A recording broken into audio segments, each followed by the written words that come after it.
Hello, everyone, and welcome back to the next episode in this Onlink series. Well, by the looks of it, the Uplink Corporation has finally caught on to the misdeeds of the ARC Andromeda Company. They are now warning off any and all agents against working for Andromeda. Well, guess what? ARC apparently traced me, and they got a hold of my email address. Now they want me to work for them and test drive their product. Now, here's the question. If a company traced you, doesn't that mean that you're not a very good hacker? Wouldn't you not want to hire that person? Wouldn't it be more likely that this would have been a trap? Because if you remember a few years ago, maybe it was like 10 years ago, whenever Half-Life 2 came out, back then, there was a hacker that actually got into Valve's computers, and they got a hold of the source code, I think it was. Yeah, it was a young German hacker. That got a hold of it. Either way, they got a hold of him, and they actually baited him to come to the US to work for Valve. In the end, they tried to arrest him on US soil, but the German authorities intervened. To prevent that from happening on US soil.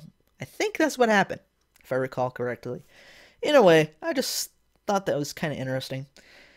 Either way, what we got here is another mute administrator. But, I've also been looking at this. I've been noticing from the past videos, a lot of the missing audio is always from a female name. I'm kind of wondering whether there is a check to see whether the name is male or female and whether or not there is a voice attached to it, because in the original uplink there was no voices for females as far as I can remember.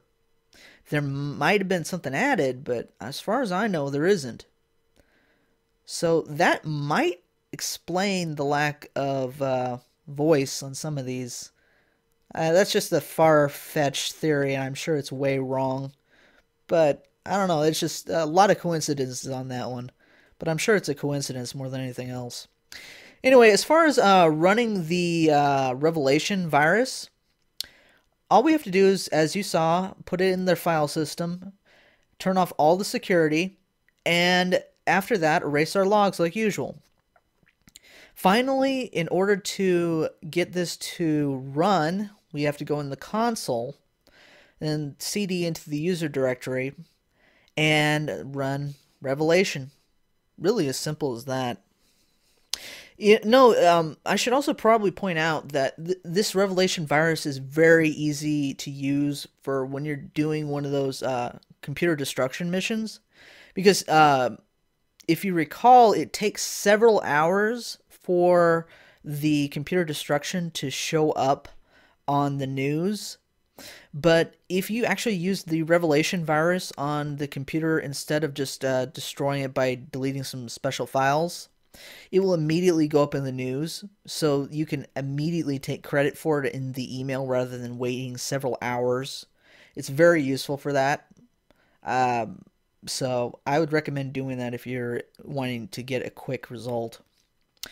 Either way, the Runmo Corporation finally was noticing it, and they dubbed it Revelation, as the file name contains. Oh, yeah, that reminds me. Revelation also is supposed to wipe out all the files on the system, and it might wipe out all the logs, but I'm not 100% certain on that. I never really checked into it that much, but it wouldn't surprise me if that was the case. So, let's see what else is here in the news. Well, it looks like we have now an antivirus called Faith. And Faith is at version 1.0 as long as the Revelation.